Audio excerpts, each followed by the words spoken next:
Eu gasto muito, muito, muito. É com passagem. Coração selvagem, animalia de mais-valia que me convida a ousar ser nós. Transformando engasgo num fuzilo só. Resolvi lutar com o que não tive acesso. Eu, confesso, me negou os versos. Me ouvindo assim, diz, faço um outro seu me olhar, que sai em ti encanto provocar, e desmontar o ódio e a aversão à cor que chegam primeiro do que quem eu sou. Li livros, ouvi discos, folhei jornais, me formei ao gosto do que tanto faz. O meu grito é o mesmo dos meus ancestrais, de um Amarildo que não volta mais. Cairão? Mais. E quantos mais? Nizinga, não deixa que... corram, socorro! Nenhum ao meu redor impediu o metrô de seguir viagem. Havia um corpo negro estendido no trilho e ninguém desviou o caminho. Salve, lembrem de Andara, esposa de Zumbi. Quem soube? Toda periferia sangra que nem manguinhos. Criança preta não é bandido. Cê pede paz, mas o negro jaz. Aqui jazz, sambando em doce, funk na cara, melodia rara, negra graduadamente, dominando a fala e a palavra. São denúncias líricas de uma favelada.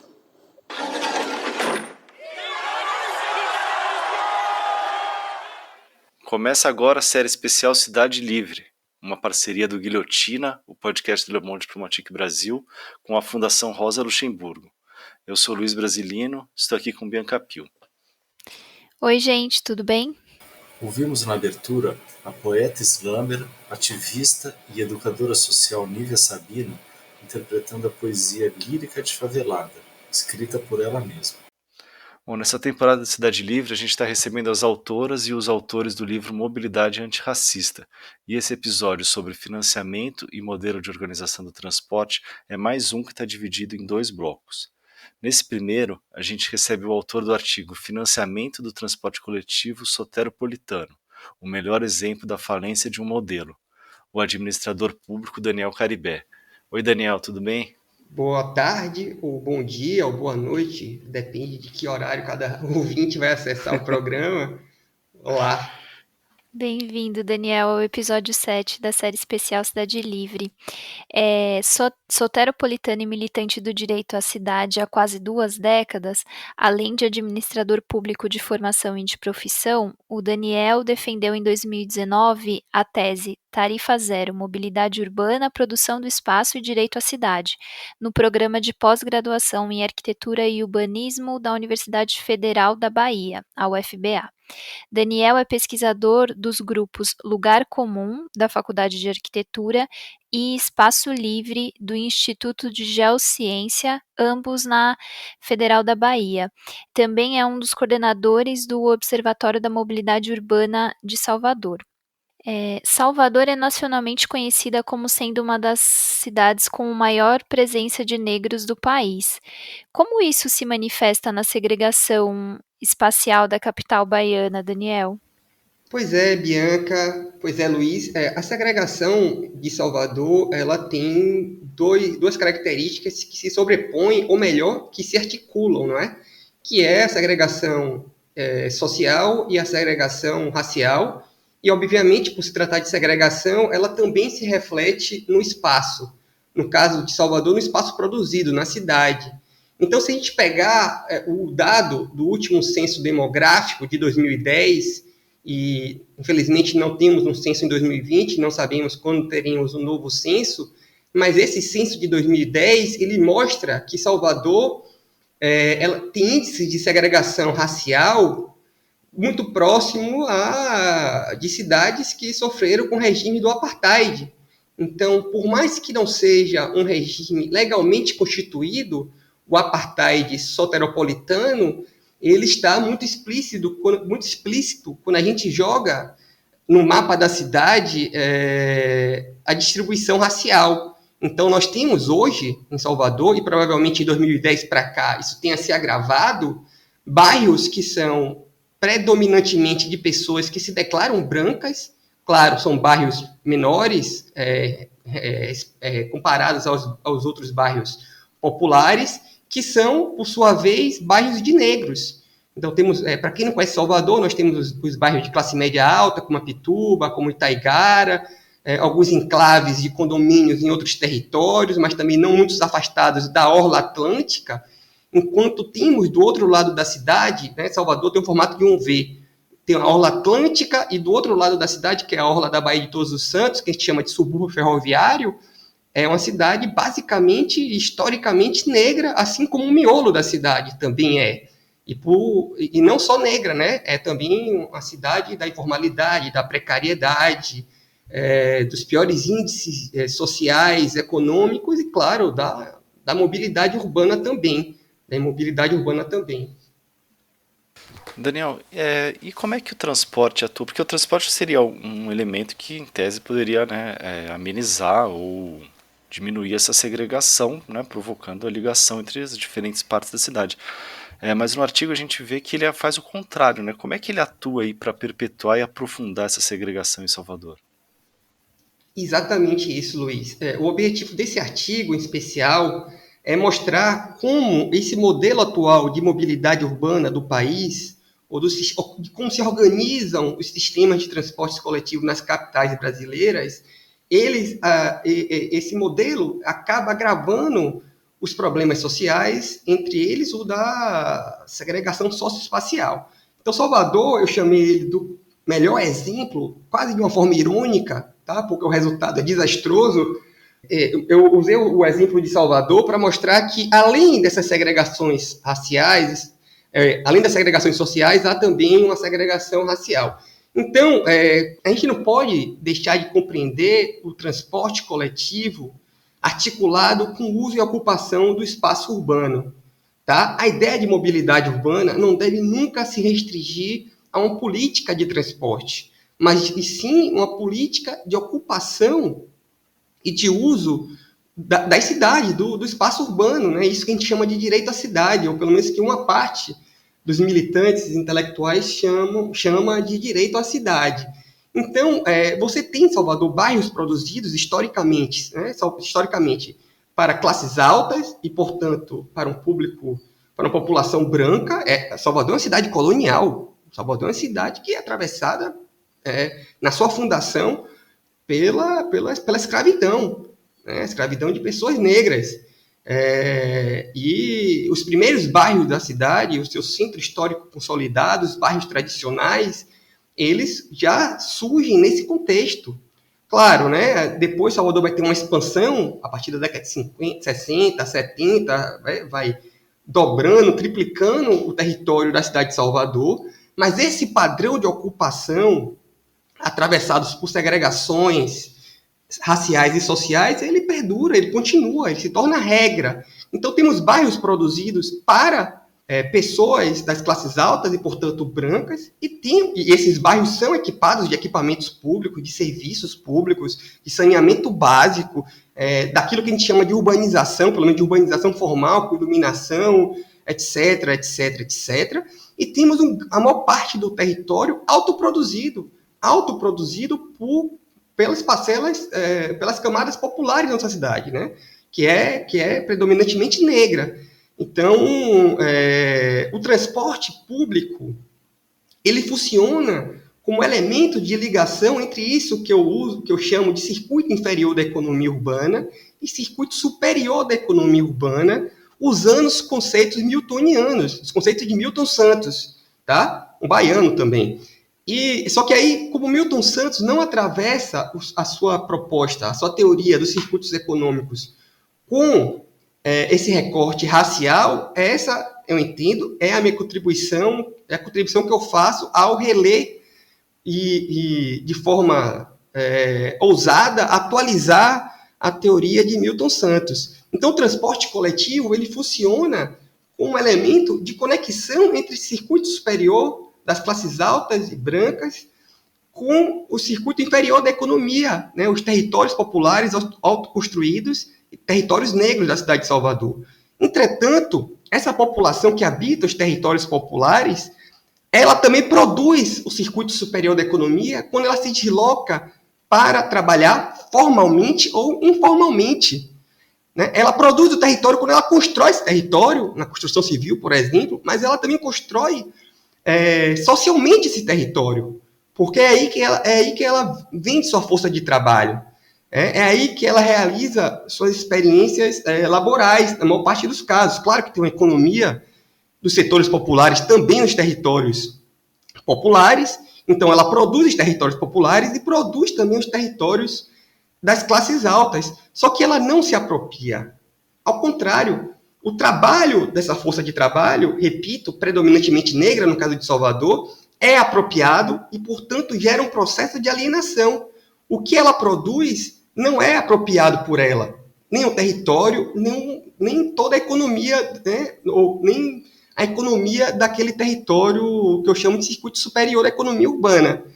Então, a partir do momento que o transporte coletivo ele só conecta, ele só serve para ligar o circuito inferior da economia urbana ao circuito superior da economia urbana apenas para levar e trazer força de trabalho, a essa força de trabalho não é permitido se apropriar dos lazeres, dos serviços públicos, então o transporte coletivo ele funciona para legitimar essa segregação socioespacial.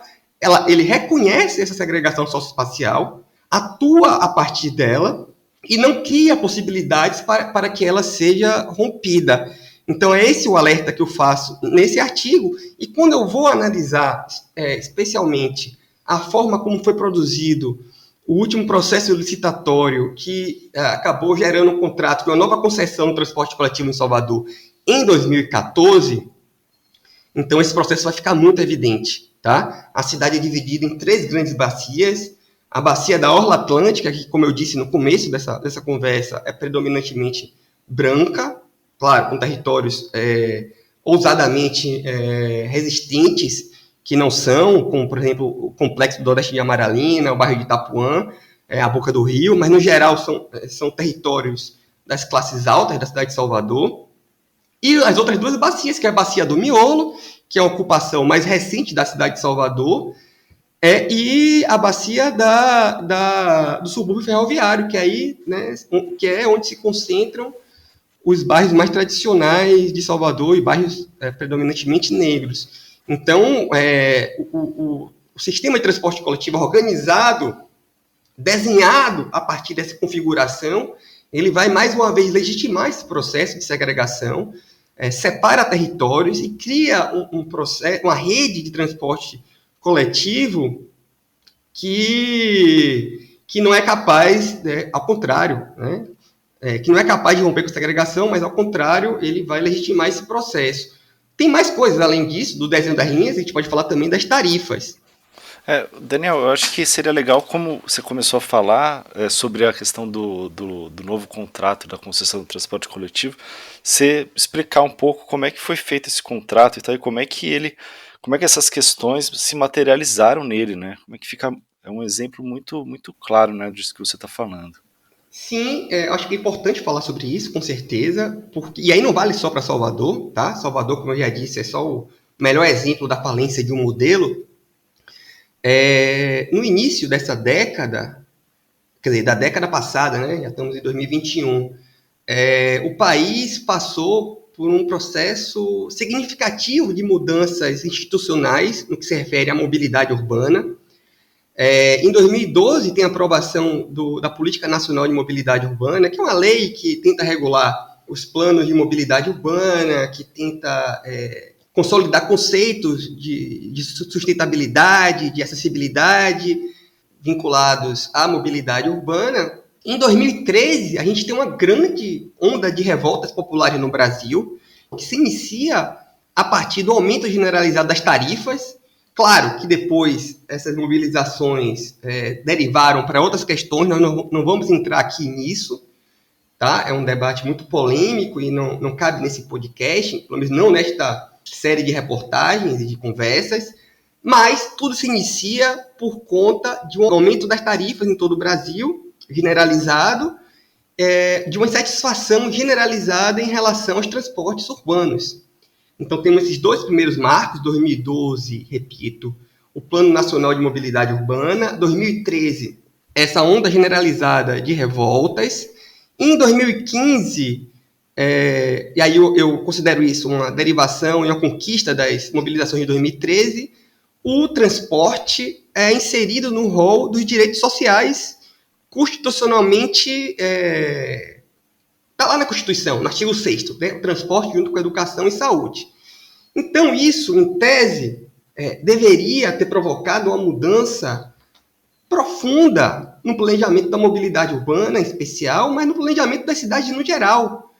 Isso demonstrou que no país havia e ainda há uma vontade e um movimento de compreender o transporte coletivo e a mobilidade urbana de uma forma muito diferente do que vinha sendo praticado até então.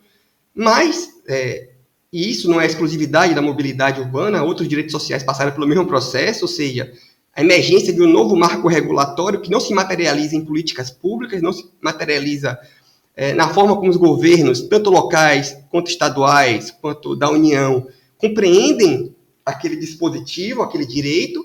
A mobilidade urbana não foi transformada em direito social de fato. Não foi transformada em direito social de fato. E aí, em 2014, logo após aquela onda de revoltas populares,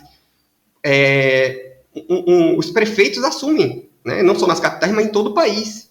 E Salvador, que é uma cidade explosiva, é uma cidade atravessada por muitas revoltas, principalmente revoltas relacionadas à mobilidade urbana, ao transporte coletivo. Teve quebra-quebra de ônibus em 82, 83, teve a famosa revolta do Buzu em 2003, que é o grande movimento inspirador do movimento Passe Livre, inclusive, né? Depois vai ter em Floripa também, etc, etc. Em 2013, Salvador também foi um palco das mobilizações. Salvador não teve aumento tarifário, mas teve confrontos de rua, uma repressão brutal. E aí o prefeito novo assume, que era Assimi Neto, né? Ele foi reeleito depois e agora ele colocou um sucessor no seu lugar. Ele corre, aí é uma avaliação minha, né? Ele corre para evitar que a sua gestão entre em colapso, ou seja, questionada a partir do problema de mobilidade urbana. Só que ele faz isso de uma forma tão atabalhoada, tão mostrando uma profunda incompreensão do que estava lidando naquele momento, que ele faz um processo licitatório às pressas, autoritário, e com a concepção ultraliberal e retrógrada da mobilidade urbana, que era exatamente, e ainda é exatamente oposta àquilo que está escrito no Plano Nacional de Mobilidade Urbana e muito diferente daquilo que as ruas em 2013 exigiram e, claro, que também não se articula com o que foi promulgado em 2015, quando o direito ao transporte virou um direito social. Então ele cometeu eu fico até procurando um adjetivo que não seja agressivo, mas a gente pode chamar de talvez uma ignorância, ou ele cometeu enfim, ele fez uma outorga onerosa. O que é que significa uma outorga onerosa? Ao contrário daquilo que reivindica os movimentos do direito à cidade, e em especial o movimento pelo direito ao transporte, que defendem que o transporte coletivo seja subsidiado em todo lugar do mundo onde o transporte coletivo é minimamente de qualidade, a tarifa é apenas uma parte da arrecadação. O transporte coletivo jamais é mantido exclusivamente através das tarifas. E no Brasil, a regra é essa, com poucas exceções, tá? Então, a gente reivindica um subsídio dos transportes coletivos. Os mais radicais, digamos assim, que defendem a tarifa zero, defendem o subsídio total do transporte coletivo, e outros mais moderados defendem um subsídio parcial. Mas, ao contrário de implementar uma política de subsídio visando atingir a modicidade da tarifa, que é um termo que deve ter sido escutado diversas vezes neste podcast, que é a obrigatoriedade legal de buscar uma tarifa acessível à população, ele onera ainda mais o sistema de transporte, ou seja, os consórcios vencedores da licitação de 2013, além de não receberem subsídios para operar o sistema de transporte coletivo, eles deveriam repassar regularmente à prefeitura uma outorga, um valor, uma taxa. Ou seja, deveriam pagar à prefeitura pela exploração da atividade. Claro, quem vai pagar, no final das contas, pelo uso da atividade não é a empresa de ônibus, porque ele não vai abater isso do seu lucro, em hipótese alguma. É uma empresa, goste a gente ou não goste, é uma empresa que visa o lucro. E aí ele joga um peso maior no aumento tarifário em Salvador, que já era uma das cidades do Brasil com maior tarifa, e, consequentemente, por conta do seu caráter segregado, de uma cidade espraiada no território, de uma cidade onde boa parte da população está na informalidade e, portanto, não tem direito ao vale-transporte, esse aumento tarifário recairia, como recaiu, sobre as camadas mais vulneráveis da população soteropolitana. O resultado disso são dois. O primeiro é um aumento da imobilidade urbana. Então, os últimos dados que eu tenho acesso, porque as pesquisas, assim como o IBGE está impossibilitado de fazer o seu censo, Salvador também não prioriza muito se entender. Então, a gente não tem uma pesquisa de origem e destino com dados publicizados há um bom tempo, mas os últimos dados mostravam que 1/3 aproximadamente da população soteropolitana estava na imobilidade. Claro que imobilidade não é um termo correto, porque, com raras exceções, ninguém está imóvel, né? Eu prefiro chamar de, até encontrar um termo melhor, dizer que essas pessoas estão insuladas em seus territórios de proximidades, porque elas fazem caminhadas, utilizam as bicicletas, mas elas não têm dinheiro para acessar o transporte coletivo, ou não existe esse transporte coletivo à disposição deles, ou pior ainda, eles não têm motivo para fazer grandes deslocamentos, né? Não tem, enfim, né? Não tem emprego, não tem acesso à atividade de lazer, etc, etc. Então, essa outorga de Salvador, ela, assim, aí eu falei da primeira consequência, que é esse aumento da imobilidade urbana ou insulamento, tá? E a segunda consequência desse aumento tarifário, dessa pressão pelo aumento das tarifas, é uma transição modal na contramão do que nós estamos defendendo. Ao invés de a gente estar incentivando que as pessoas abandonem as motocicletas e os automóveis particulares e venham utilizar o transporte coletivo, os aumentos tarifários, eles pressionam que as pessoas façam o inverso disso, que as pessoas que podem pagar um pouco mais se endividem com aquisição de automóveis ou arrisquem suas vidas cortando a cidade em cima de uma motocicleta. A consequência disso são duas, né? A primeira, que é a diminuição brutal do número de usuários do sistema de transporte coletivo. E aí, a diminuição do número de usuários do sistema de transporte coletivo provoca uma nova pressão pelo aumento tarifário, porque se você diminui o número de usuários, a quantidade de usuários do sistema de transporte coletivo, considerando que os custos são praticamente fixos, a não ser que as empresas concessionárias comecem a cortar linhas e demitir rodoviários, o que também de fato aconteceu em Salvador, mas isso requer um processo, isso desperta um processo de luta, então não é automaticamente que as empresas cortam as linhas e demitem os rodoviários. Essa diminuição do número de usuários, seja pela imobilidade, seja pela transição modal em direção aos automóveis, exige um novo aumento tarifário. Então, essa é a primeira consequência desse processo de transição. Essa licitação de 2014 foi então essa insanidade provocada então esse encontro finalmente o adjetivo, né, essa insanidade provocada, pleiteada pelo prefeito, até então prefeito de Salvador, ACM Neto. Obviamente, esse processo não daria certo, não tinha como dar certo. A denúncia foi feita desde então. Na época, o coletivo Tarifa Zero, que eu fazia parte, fez uma denúncia muito forte a essa licitação. O seu caráter suicida, por conta do aumento da segregação que provocaria na cidade, por conta do aumento da pobreza e por conta do aumento da segregação que provocaria. Quando a gente chega em 2019, 2020, quer dizer, antes disso, a integração com o metrô de Salvador, que também captura uma parte significativa dos usuários, ou pelo menos da receita do sistema de transporte coletivo, porque tem uma integração tarifária, então o usuário do metrô, ao usar o metrô e o ônibus, no processo de integração, deixa uma parte dessa tarifa com a operadora do metrô, que é operada a partir de uma concessão promovida pelo governo do estado. Então, você começa a provocar um processo de colapso em Salvador. Primeiro, as empresas concessionárias elas deixam de pagar a outorga onerosa. Então, o contrato ele começa a ser rasgado. Ele começa também a cortar linhas, como eu disse. Começa a demitir rodoviários. E, por último, aí já com a chegada da pandemia, em 2020, além de continuar cortando linhas e continuar demitindo rodoviários, uma das bacias, uma das concessões, ela decreta falência. Decreta falência, está provocando colapso no sistema de transporte coletivo de Salvador. A prefeitura passa, finalmente, mas de forma muito equivocada, por conta da falta de planejamento desse processo, passa a subsidiar, finalmente, o transporte coletivo de Salvador. Essa concessão que decreta falência praticamente é estatizada na cidade de Salvador. Então, veja o nível da contradição. Uma prefeitura que se inicia dentro de uma lógica ultraliberal, tá?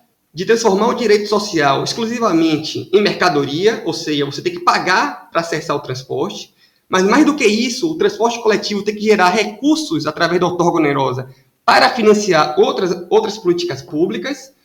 Você chega em 2020 e você tem uma prefeitura que é obrigada a subsidiar, obrigada a estatizar, na prática, um terço do sistema de transporte coletivo de Salvador.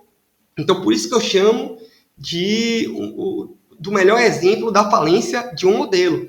Tá? Então, a concessão do transporte coletivo de Salvador acaba demonstrando que esse modelo exclusivamente mercadológico, esse modelo que não leva em consideração que hoje o transporte coletivo e a mobilidade urbana, em geral, é um direito social e, portanto, toda a sociedade deve participar do seu financiamento, não apenas os usuários diretos daquele serviço, até porque, por mais que você não use o transporte coletivo, você se beneficia dele de alguma forma.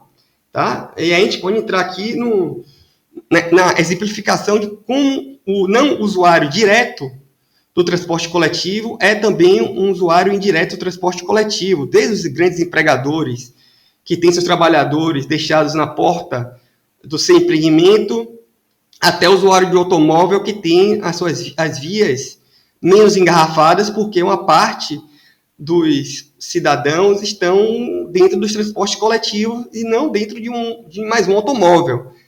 Então, a gente não tem essa visão ainda, né, que não tem nada de revolucionário, é bastante consolidada em vários outros cantos do planeta, mas em Salvador, e no Brasil no geral, mas Salvador levou as últimas consequências disso, a compreensão de um transporte coletivo enquanto um bem privado, ofertado por empresas e consumido a partir do pagamento, foi levado às últimas consequências. Então, agora a gente tem um colapso, né? Mais do que uma crise, a gente tinha uma crise até 2019. Agora a gente tem um colapso, né? Não é só Salvador que está tendo problemas seríssimos para manter o seu transporte coletivo funcionando minimamente. Funciona precariamente, os veículos cada dia mais sucateados, os rodoviários cada dia mais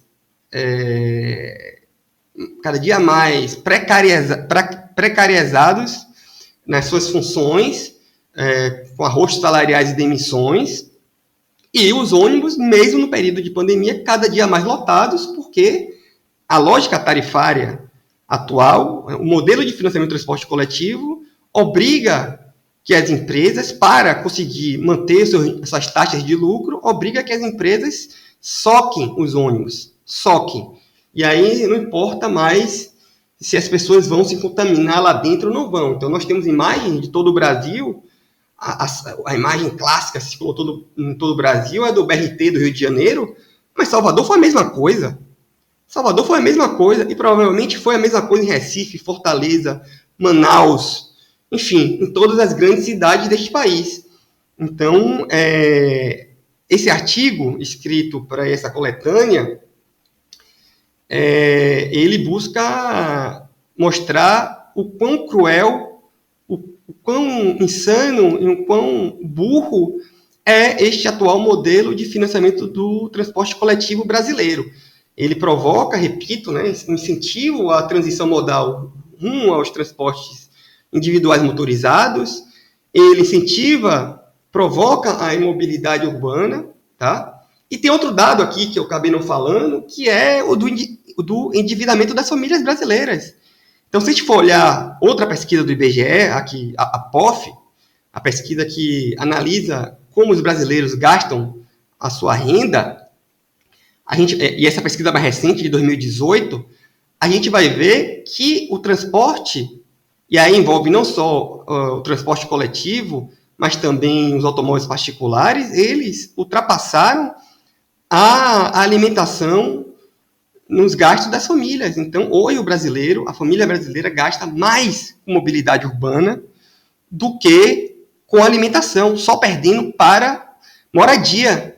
Então, as famílias brasileiras estão endividadas por conta do transporte, seja pagando o alto preço das tarifas, seja pagando o financiamento dos automóveis, a manutenção e a gasolina, e está tirando dinheiro de outras coisas, né? Está tirando dinheiro da educação, está tirando dinheiro da alimentação, e está, obviamente, pressionando ainda mais essas famílias a uma situação de pobreza e de exclusão. Então, tem esse outro aspecto aí de como o transporte coletivo, como a mobilidade urbana, em específico, é pensada no Brasil, tá? Certo, Daniel. Bom, a gente está chegando no final do primeiro bloco e a gente queria te perguntar o que todo esse processo aponta para o futuro agora. Quais consequências que a gente vai continuar tendo se o modelo se mantiver assim? Se o modelo se mantiver assim, é colapso. E aí é colapso não só no sistema de transporte coletivo das capitais brasileiras. É um colapso da economia urbana. Porque, como eu disse anteriormente, não é apenas o usuário do transporte coletivo que se beneficia dele. Toda a economia urbana se beneficia do transporte urbano. Se os sistemas de transporte coletivos colapsarem, que é o que está desenhado, que provavelmente não vai se reverter com o fim da pandemia, vamos ter, primeiro, né, como eu já disse, o crescimento da imobilidade urbana, ou seja, um problema social muito, muito complicado, muito cruel.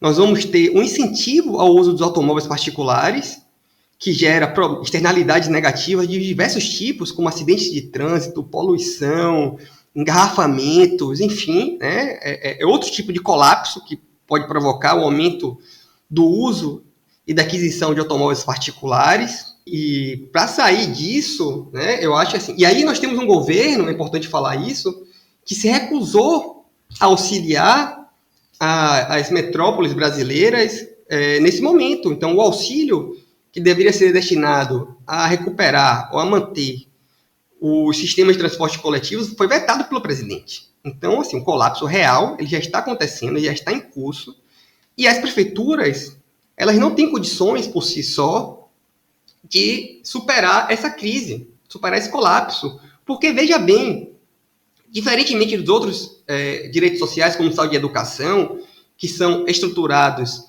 nacionalmente, então você tem um Sistema Nacional de Educação, com um Fundo Nacional de Educação. Você tem um Sistema Nacional de Saúde, com o SUS, com o Fundo Nacional de Saúde. Então, Estados e União participam no financiamento e da gestão desses direitos sociais de forma compartilhada e articulada. Apesar, e a gente viu isso na pandemia, como o SUS foi... A recusa por ter um SUS, uma coordenação do SUS, gerou diversos problemas no país. Mas você não tem isso para a mobilidade urbana.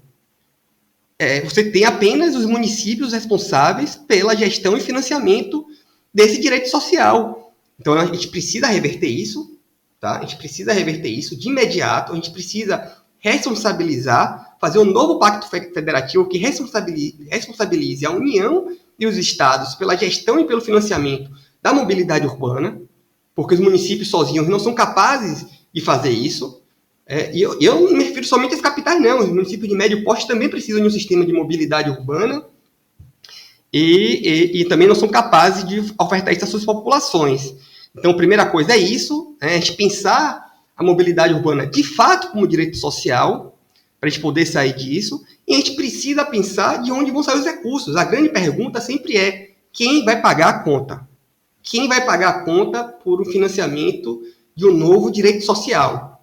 E aí nós sabemos que o contexto não é favorável a isso. Nós temos uma PEC do teto dos gastos, que não só tira recursos dos direitos sociais já consolidados, como impede que um novo direito social dispute o orçamento público, ou os orçamentos públicos. Estamos falando aqui também dos municípios, estamos falando aqui também dos estados e da União.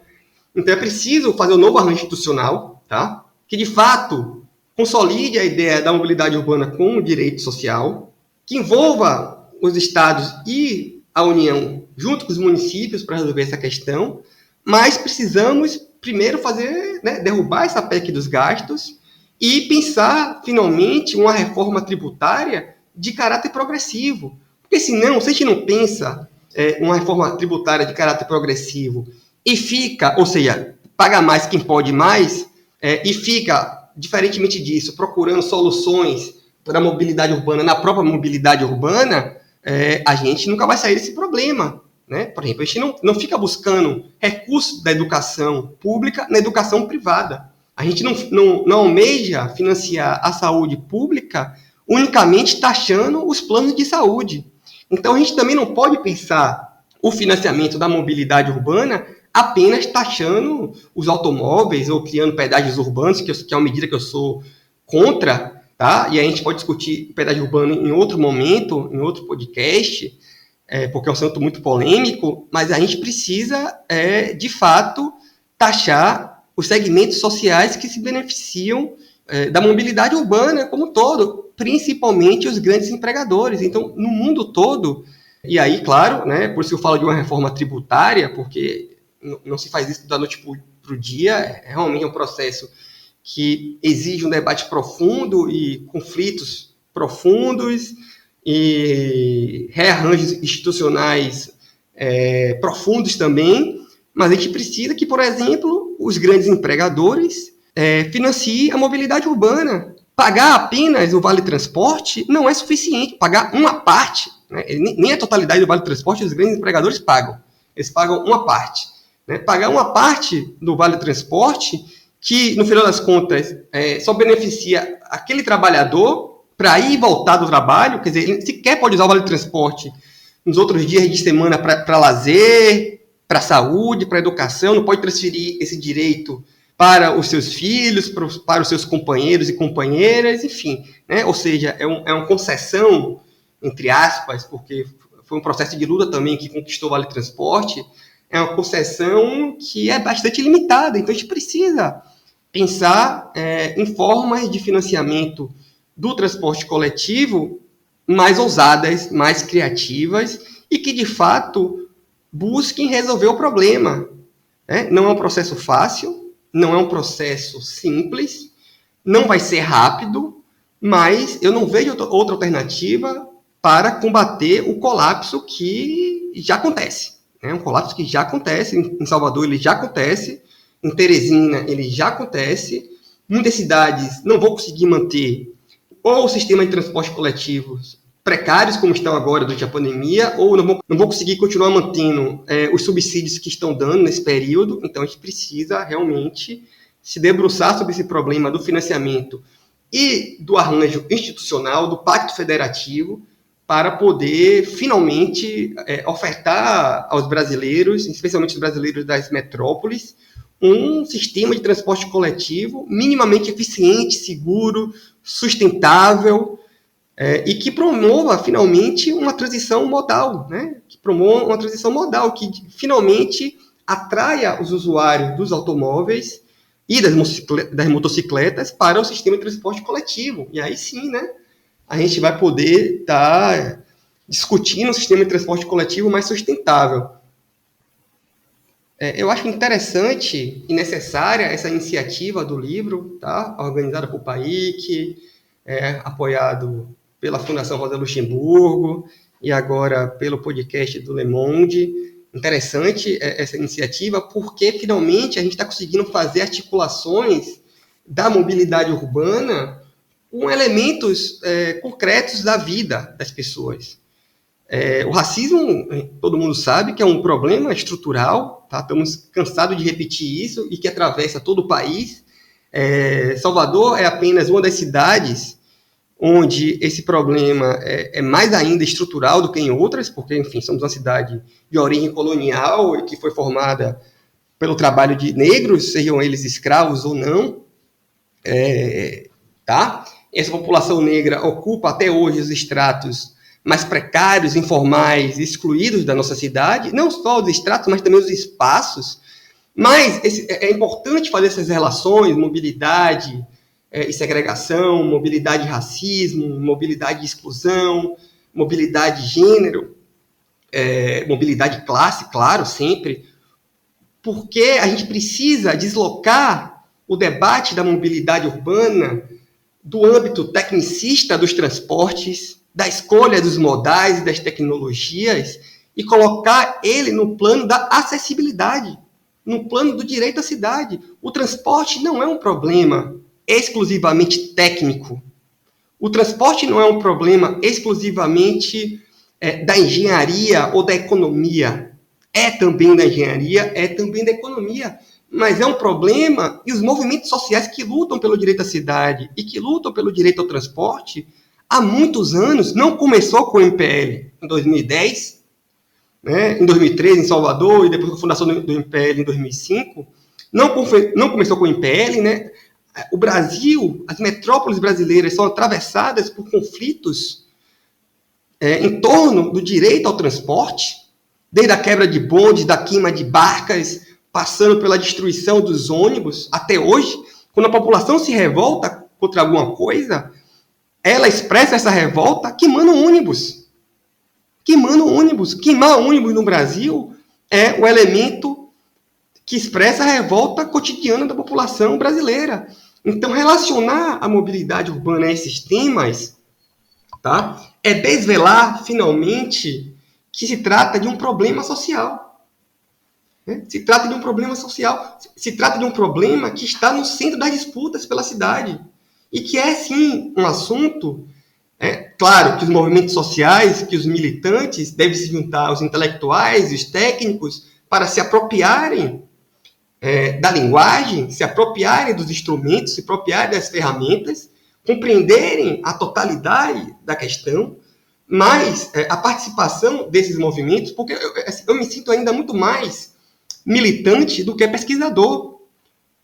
Muito mais militante do que pesquisador. Então, eu falo um pouco como militante também, não só como pesquisador. É preciso politizar, né, a mobilidade urbana, tirar da mobilidade urbana esse véu tecnicista, elitista, e trazer ao chão das cidades, né? Trazer ao asfalto, trazer aos nossos espaços de elaboração, articular com o direito à moradia, articular com o direito à saúde, né? Não só para levar e trazer as pessoas aos postos de saúde, aos hospitais, mas também, né, e vimos nesse caso da pandemia, andar no transporte coletivo socado de pessoas, lotado de pessoas, não só durante a pandemia, é insalubre. Então, né, diversas outras questões se articulam com o direito ao transporte, se articulam com a mobilidade urbana, e esse podcast, esse livro, eu acho que minha tese de doutorado também, diversos outros autores que estão aí, finalmente, ocupando esses espaços tecnicistas, acadêmicos, debatendo a mobilidade urbana, eles são mais do que necessários. Então, é isso. mobilidade urbana e racismo são temas intimamente relacionados, tá? A ausência de um transporte coletivo de qualidade produz segregações sociais e raciais, legitimando esse processo de apartheid. Se não é um apartheid legal, como existiu na África do Sul, porque no Brasil nós nunca tivemos essa lei, esse conjunto de leis que legitimassem isso, na prática é o que nós temos. Provavelmente, em São Luís do Maranhão, isso se repete. Provavelmente, no Rio de Janeiro, isso se repete. Provavelmente, em Recife, a mesma coisa. Então, Salvador não é um caso exclusivo, não é uma situação de exceção, tá? É apenas a cidade, repito, que levou às últimas consequências um modelo de transporte coletivo excludente, insustentável, inseguro, ineficiente, cruel, caro e, claro, racista. Passamos agora para o segundo bloco desse episódio sobre financiamento e modelo de organização do transporte e recebemos os ativistas João Pedro Martins Nunes e Vitor Dias Mirresen. Oi, João, tudo bom? Oi, Luiz, tudo bom? Prazer estar falando com vocês. Prazer é nosso, cara. Oi, Vitor, tudo bem? Tudo bem, João, Luiz, prazer também, obrigado pelo convite. Sejam bem-vindos aqui ao segundo bloco desse episódio 7 do Cidade Livre. De Nova Iguaçu, na Baixada Fluminense, o João é graduado em Relações Internacionais pela Universidade Federal do Rio de Janeiro.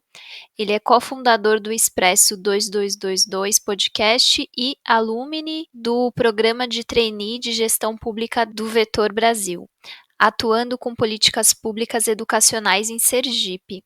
Além disso, é membro do Conselho de Governança da Casa Fluminense.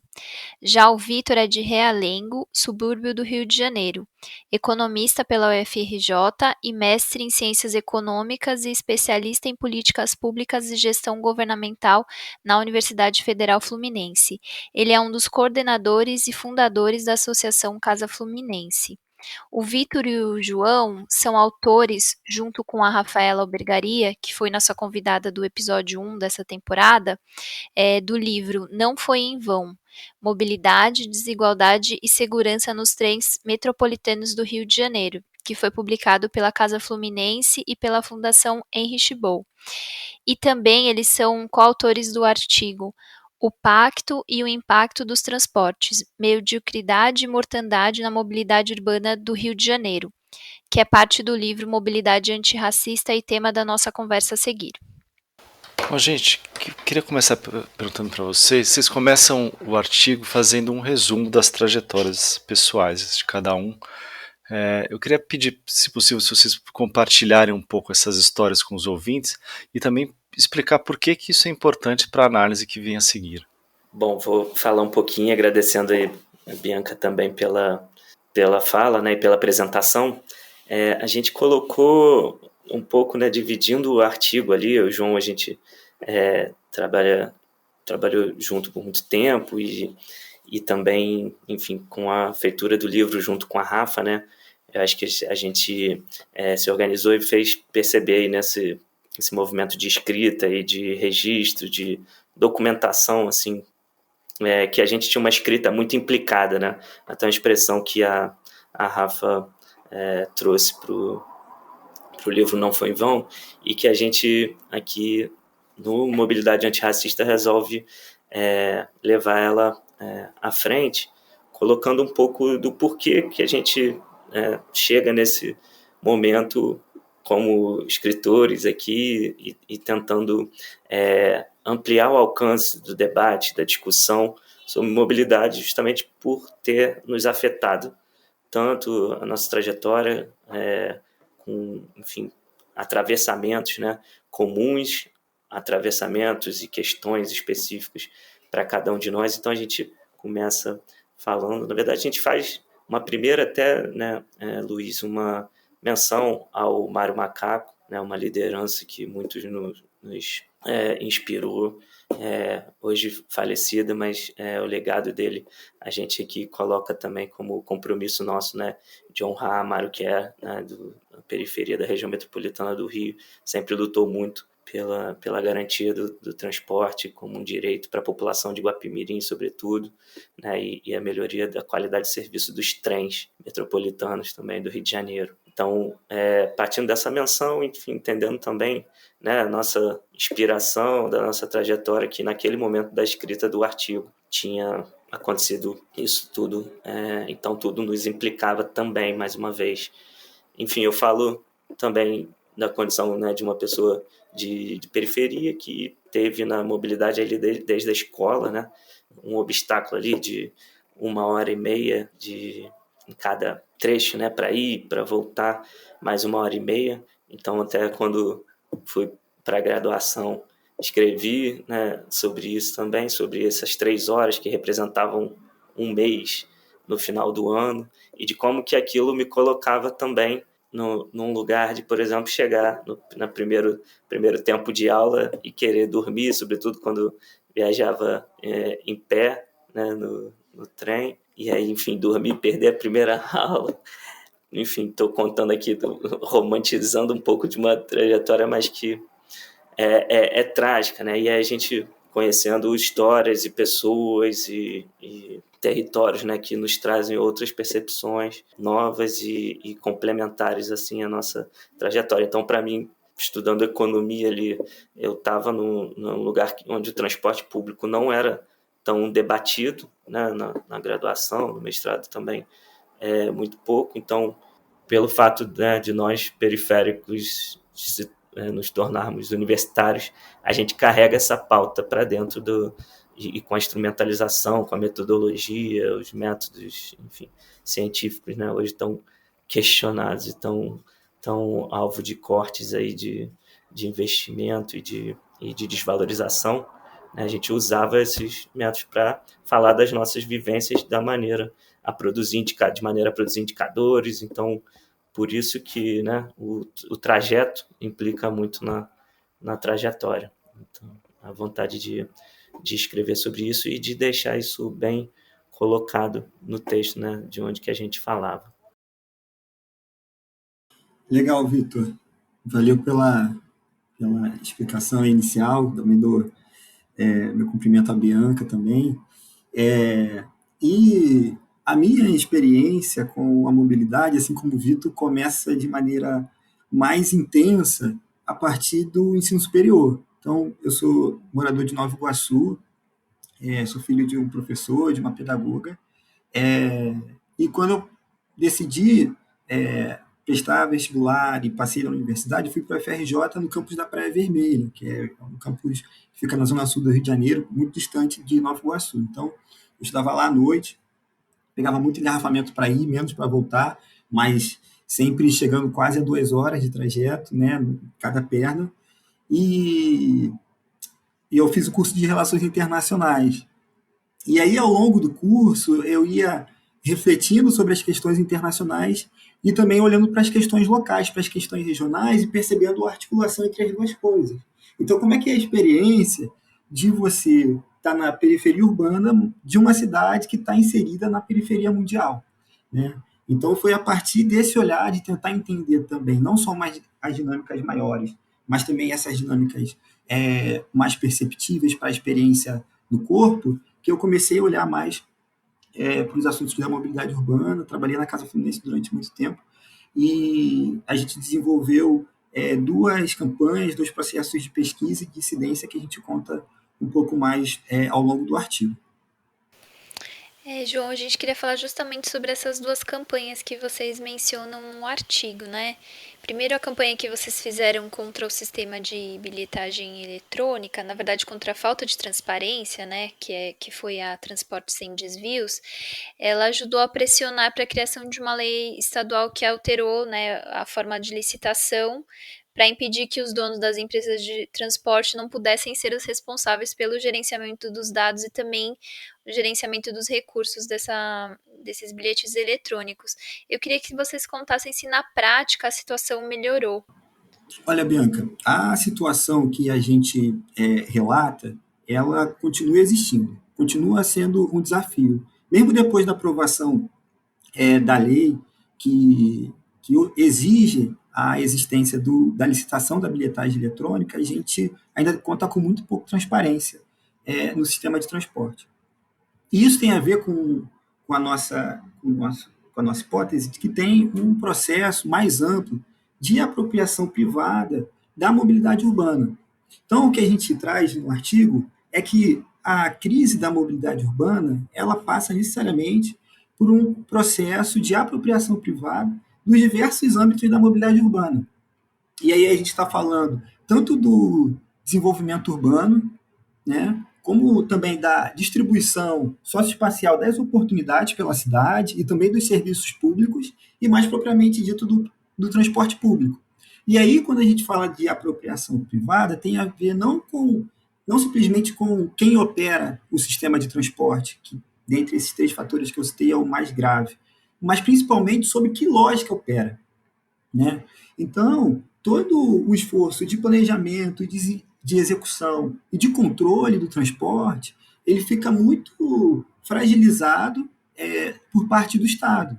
E a lógica privada que acaba sugerindo aonde que vai ter a linha, em que horário que vai funcionar, inclusive o preço da tarifa, né? Porque você tem um Estado muito fragilizado nesse sentido, não é, Vitor?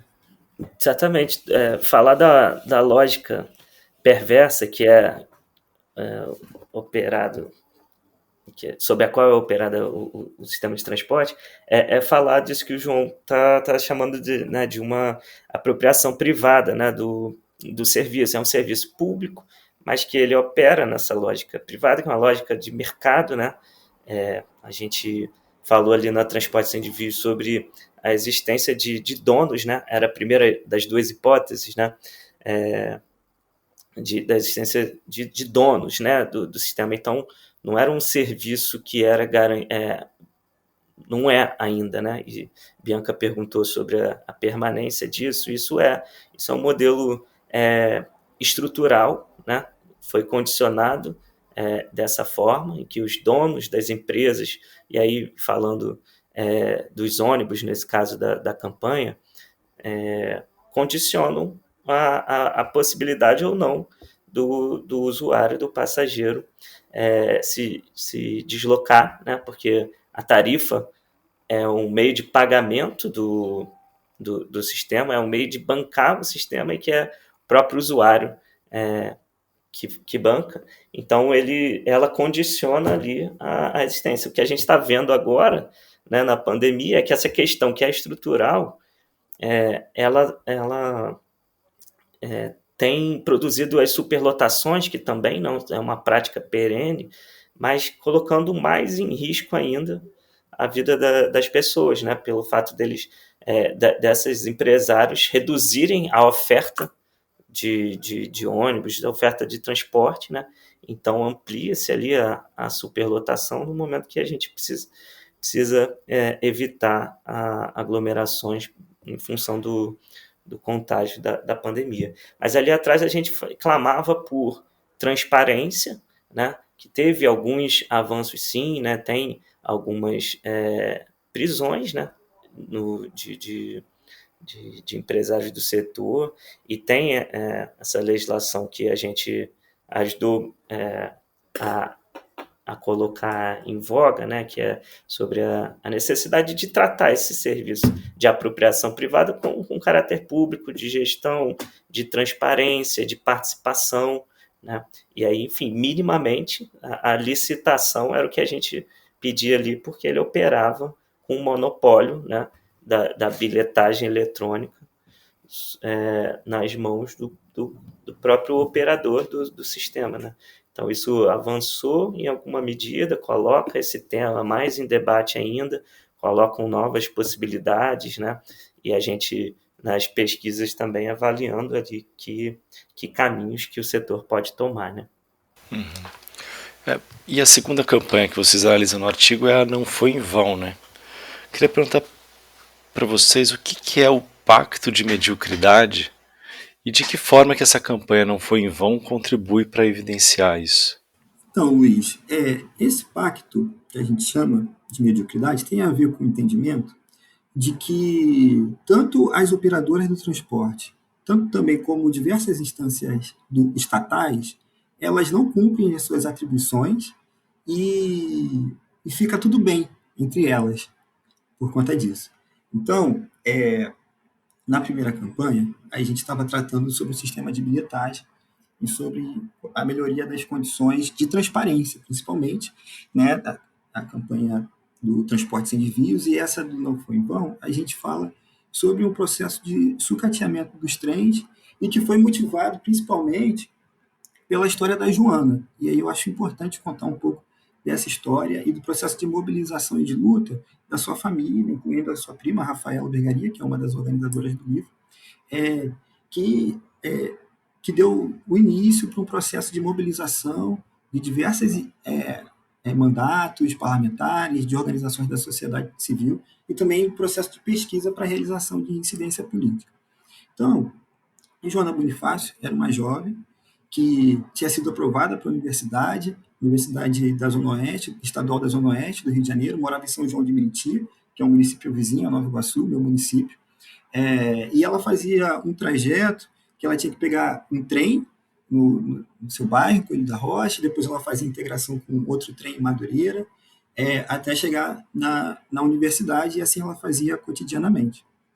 Só que o ramal de Belford Roxo, que é onde fica a estação de Coelho da Rocha, ele é amplamente conhecido por ser um dos ramais com as piores condições de infraestrutura e de segurança também de todo o sistema metropolitano de trens.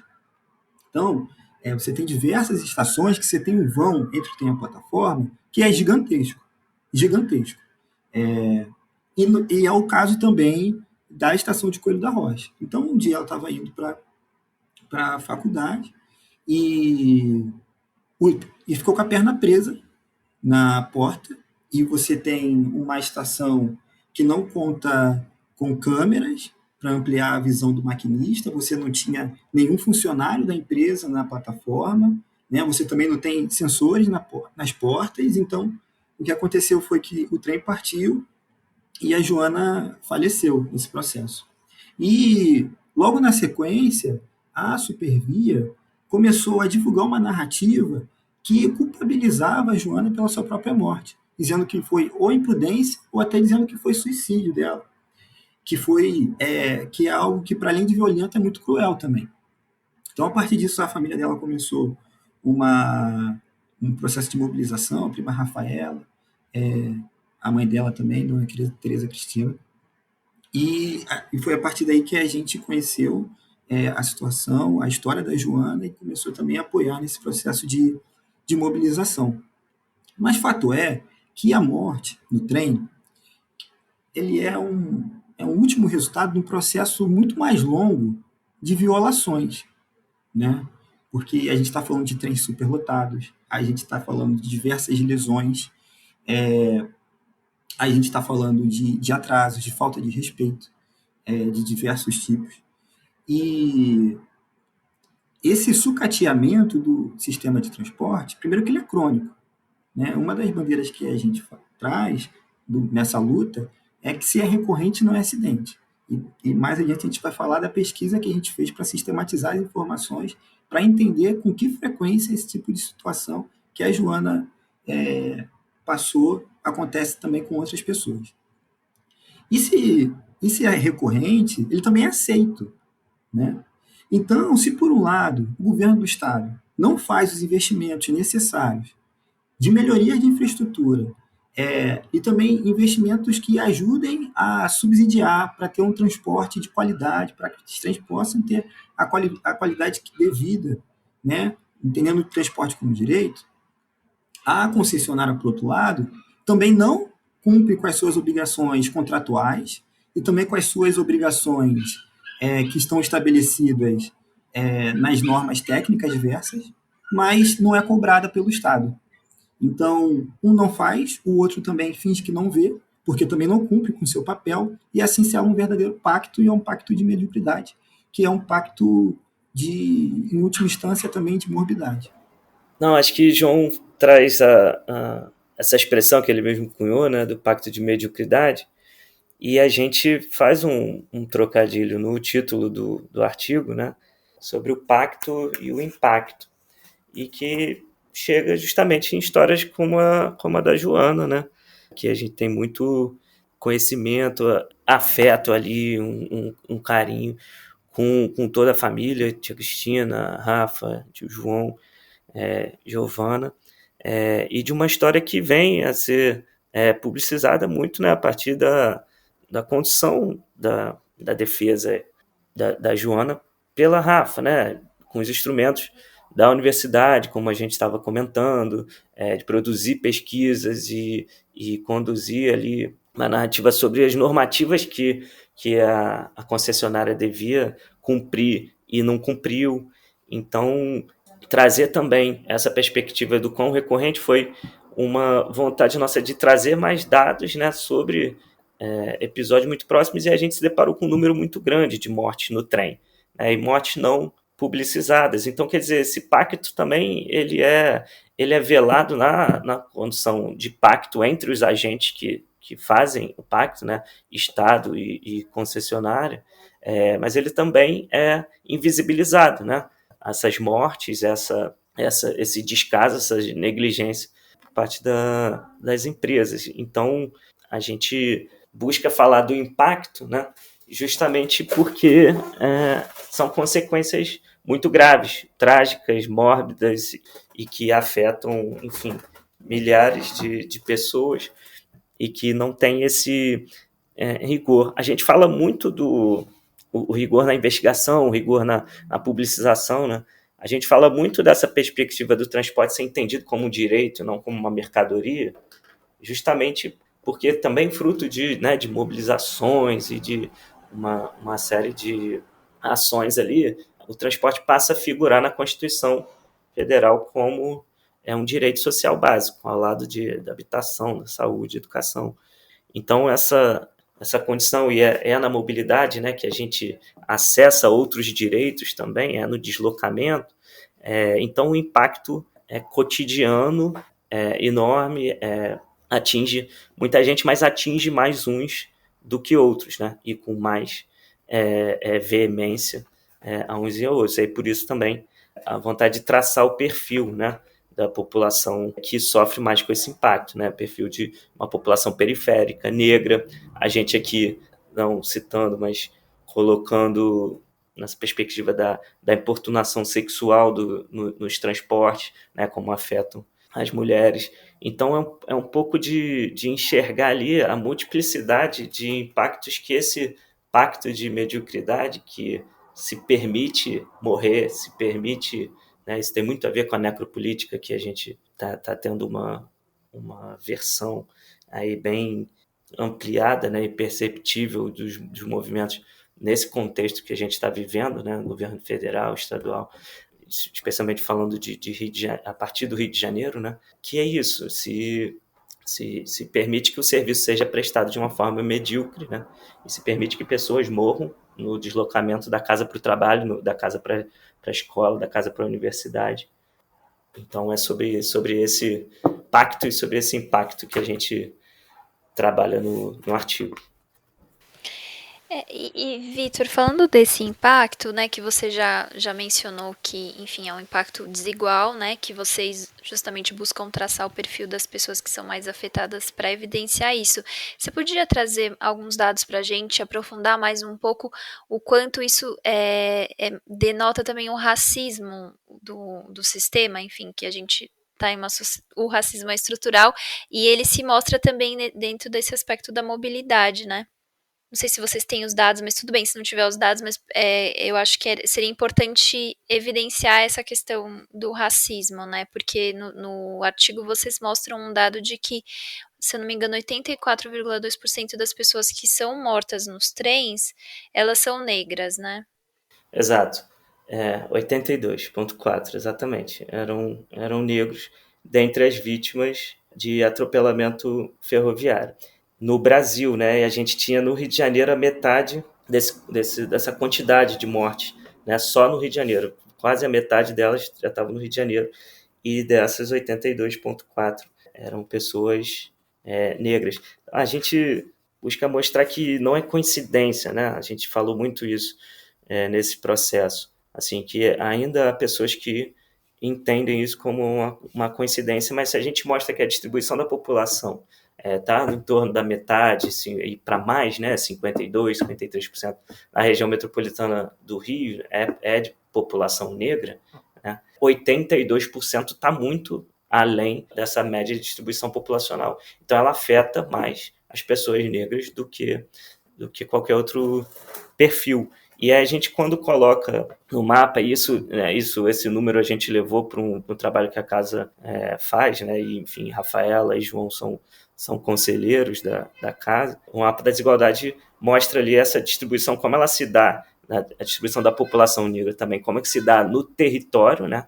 E são os territórios, né, onde os trens servem as periferias metropolitanas, ali Baixada Fluminense, né, Nova Iguaçu, de onde o João que não só ali, como a gente citou, né, o racismo todo implicado, o machismo todo implicado, a perspectiva da justiça econômica também esbarra. Então, quando a tarifa pesa mais no bolso de uma pessoa periférica, mesmo a tarifa ali do trem, altíssima e com baixíssima qualidade, dada a mediocridade do pacto, né, e do serviço, ela ainda afeta mais, né, pelo esse custo que se torna às vezes proibitivo. Então, as pessoas deixam de se deslocar, porque não tem a grana da passagem, não tem o dinheiro para bancar a passagem.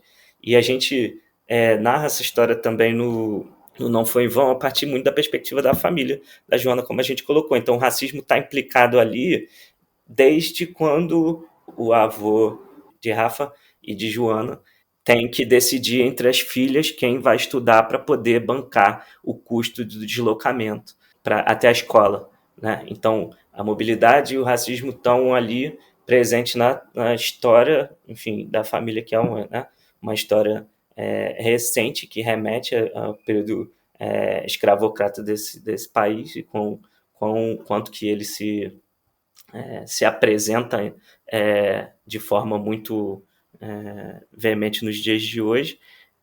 Então, implicando ali na impossibilidade de acessar oportunidades das famílias de periferia, das famílias negras.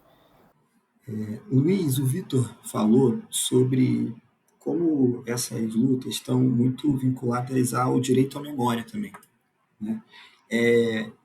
Tanto vinculadas ao direito à memória, mas também com a importância de trazer temas que estão um pouco invisibilizados na sociedade para a agenda pública, para a gente trazer esses problemas e falar, olha, precisamos discutir coletivamente sobre essas questões e pensar em soluções. Então, quando a gente pensa em mortes nos trens, no Rio de Janeiro é quase como se fosse uma lenda urbana. Todo mundo sabe que acontece, mais ou menos, mas ninguém sabe também o que acontece. Então, você tem uma história de um primo, de um vizinho, né? Às vezes você tem uma vizinha, às vezes você tem alguém da sua família, mas não é uma questão que era alvo de políticas públicas. Então, a partir do momento que a gente conhece a história da Joana e provocado pela Rafaela, a gente decide tentar mapear a quantidade de casos para entender com que frequência isso acontecia, até para conseguir contrapor essa narrativa da Supervia de que tinha sido um acidente. E essas informações elas não eram registradas e publicizadas por nenhum órgão público, nenhum órgão de controle. Mas a gente consegue acessar essas informações utilizando os dados de registros de homicídios das delegacias policiais. Então, a gente faz pedido de informação para o governo do estado e organiza informações de todos os municípios que são cortados pela Supervia, né? Então, diversos municípios da Baixada Fluminense, também no Rio de Janeiro, e a gente organiza esses dados e a gente percebe que no período de 11 anos, entre 2008 e 2018, a gente teve 368 casos registrados de mortes decorrentes de atropelamento ferroviário no Rio de Janeiro. É um número assustador, mas assusta ainda mais pensar que grande parte dos casos não estão ali entre esses 368.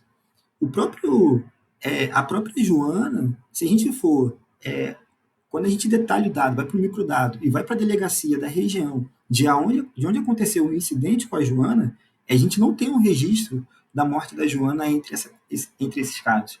Depois a gente também conheceu outras pessoas que tinham perdido familiares e que a gente também não, que essas pessoas também não estão registradas dentro desse número. Então, é um número muito assustador, mas é a primeira vez que a gente mapeia isso e consegue fazer identificação de raça, de gênero, de profissão e assim por diante. E isso serve para subsidiar um processo de mobilização e dissidência política, né? Que a gente usa essas informações para pautar a CPI dos transportes que estava acontecendo na Assembleia Legislativa do Rio de Janeiro naquele momento. Então tem um capítulo do relatório final da CPI dos transportes que trata sobre morte nos trens, e a gente também usa essa informação para fazer pressão sobre a AGETRANS, que é a agência que regula os transportes ferroviários e também outros tipos de transporte no estado do Rio de Janeiro, para que a agência multasse a Supervia, porque até então a agência estava seguindo por uma narrativa que se assemelhava com a narrativa inicial da Supervia, de que tinha sido um acidente ou que tinha sido uma tentativa de suicídio. Então, a grande luta é como é que a gente pega os temas que são invisibilizados, que são questões sociais, mas não são problemas públicos.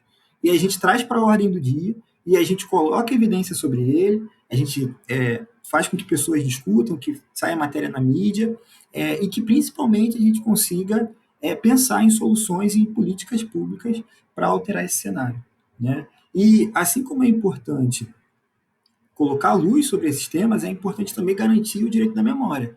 E é por isso que a gente está sempre falando aqui sobre a Joana, porque essas 368 pessoas que a gente se referiu no livro e no artigo também, são pessoas que tinham história, que tinham uma trajetória, que tinham família, que tinham entes queridos, que tinham nome, sobrenome, e que tinham uma vida a seguir, cheia de potência a ser realizada, e que por conta de uma dinâmica racista de como o espaço urbano se produz e como também que também influencia e estrutura a lógica de prestação de serviço público de transporte, essa potência não foi plenamente realizada. Bom, gente, a gente está chegando ao final aqui da entrevista, mas antes de encerrar eu queria perguntar para vocês que no final do artigo tem um tópico que chama transporte bom e barato é possível. Como tornar isso possível? Bom, da mesma forma que a gente fecha, né, o artigo trazendo alguma perspectiva também, né, de transformação, de possibilidade, né, de alterar um pouco desses números, né, que a gente citou, trágicos, dessas histórias e de como que é conduzido assim, né, como que é conduzida a população, como é conduzida as políticas que determinam aquilo que nos afetam, né, nos afetam de formas violentas. Então, o nosso pleito é pela possibilidade de decisão, né, também, pela possibilidade de participação nas tomadas de decisão, e aí ampliação desses espaços, né, dessas instâncias que permitem ali que os usuários do transporte se coloquem, né, apresentem pela capacidade de expor ali as vivências e as necessidades daquele sistema, que o pleito maior é que ele seja encarado como público, gratuito, de qualidade.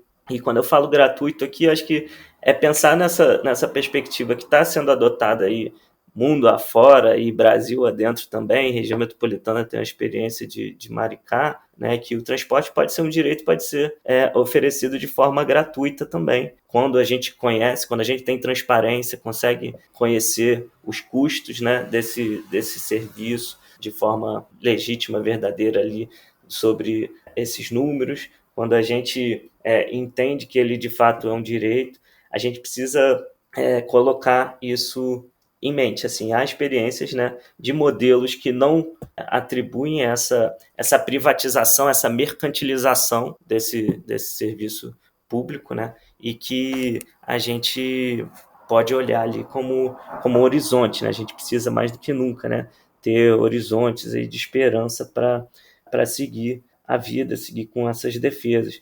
A gente tem uma ainda muito baixa, né? Isso tem mudado um pouco, mas muito timidamente ainda na representatividade nos espaços de poder, como no executivo, no legislativo, no judiciário.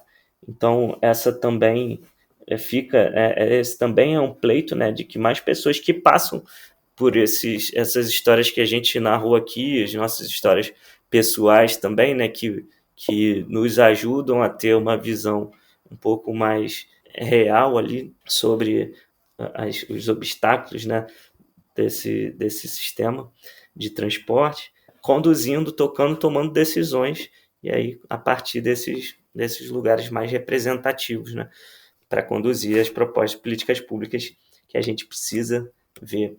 E como a gente falou, acho que são questões que são estruturais aqui, né? E que a gente precisa, então, encontrar caminhos também de alteração estrutural para elas. E são questões emergenciais também nesse momento, né? De pandemia, que a gente precisaria que, para quem precisa ainda estar no transporte, no deslocamento, nesse momento, que tenha viagem segura, né? Que tenha viagem sem, enfim, com um mínimo de protocolo sanitário ali que a gente possa seguir, né? E não seja exposto a um risco ainda mais sério de morte, né? A gente falou muito da morbidade aqui, da mortandade que está atrelada a esse modelo perverso. A gente precisa revisar esse modelo e não permitir, não naturalizar essas mortes e, de fato, produzir um transporte bom, barato, seguro e limpo também. A gente tem falado muito disso, não só livre de corrupção, como a gente colocou na Transporte Sem Desvio, livre de poluição, como a gente tem conversado bastante também, e livre dessa superlotação aí que hoje nos coloca mais em risco do que nunca. Nesse sentido, eu diria que tem 3 principais frentes de medidas, de pesquisa e de atuação coletiva para garantir que o transporte bom e barato aconteça. Primeiro, a gente discutiu bastante aqui, tem a ver com o fortalecimento do controle social e da transparência. A gente precisa de mecanismos e de ferramentas para garantir que os contratos estão sendo cumpridos, para que se tenha conhecimento público dos contratos antes disso, para que se consiga auditar as contas de bilhetagem e, assim, se evite esquemas de corrupção que servem, em última instância, para desvirtuar a atuação pública do interesse coletivo, do interesse público, para favorecer interesses de grupos pequenos, de um certo baronato do transporte, enfim, interesse privado. Uma segunda frente é o fortalecimento das capacidades estatais. Essa lógica de privatização dos transportes, ela trouxe também como consequência um enfraquecimento muito severo das condições do Estado de fazer planejamento sobre o transporte, de fazer a regulação do setor de transporte, de fiscalizar a prestação de serviço. Então, mais do que o desejo, o interesse e a decisão política, a gente tem que ter condições concretas para que o Estado exerça o seu papel, né? Então, você tem uma agência reguladora que precisa ser fortalecida, precisa ter uma governança melhorada, que precisa ter a sua gestão qualificada também, né? A própria Secretaria de Estado. Então, como é que a gente consegue melhorar o planejamento, o controle e, assim, orientar a operação do transporte?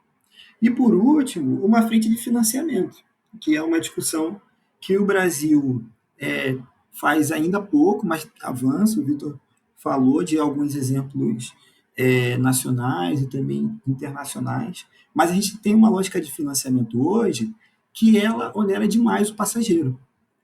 E é uma lógica que até a partir de uma perspectiva econômica não faz tanto sentido, porque você remunera as empresas em função da quantidade de passageiros que ela tem, e não em função dos custos que ela tem efetivamente. E a quantidade de passageiros e o custo da empresa não estão diretamente relacionados, né? Então, quanto mais passageiro você tiver, mais a empresa recebe. Ok, Mas isso gera incentivos, por exemplo, para a superlotação do transporte, que aí você vai ter um custo menor, com mais passageiros no mesmo vagão ou no mesmo ônibus. E, para além disso, é uma lógica que é muito ruim também, porque o transporte público ele traz benefício para toda a sociedade. Então, o usuário de transporte público ele tem que ser beneficiado, ele tem que ter um estímulo, tem que ter incentivos econômicos, inclusive, para isso, né? Então, tem bastante literatura e uma discussão muito avançada de você conseguir onerar outros setores que são ambientalmente, inclusive, piores para a coletividade, como, por exemplo, a utilização do transporte individual, e aí tem diversas maneiras de diversos tipos de imposto, né, que você pode criar nesse sentido, e que com esse dinheiro arrecadado você consiga subsidiar o transporte público, para que o custo final do transporte público não seja pago integralmente ou quase integralmente pelo usuário do transporte público, né? Então essa conta precisa ser dividida entre mais pessoas e assim a gente vai ter um transporte que é melhor financiado e assim ele vai poder ter mais condições de ser um transporte de qualidade e também a partir do momento que essa conta é repartida com mais pessoas, para o usuário final, para quem está pagando a passagem lá, ele vai ser mais barato também. Perfeito, gente. Muito obrigado. Obrigado, Luiz. Obrigado, Bianca. Valeu, Luiz, Bianca. Obrigado. A gente que agradece, gente. Foi massa a conversa. Bom, chegamos ao final do 7º episódio dessa segunda temporada da série especial Cidade Livre, uma parceria do Le Monde Diplomatique Brasil com a Fundação Rosa Luxemburgo. Este episódio teve a produção, roteiro e apresentação de Bianca Pio e Luiz Brasilino e a edição de Débora Pio. Até a próxima sexta.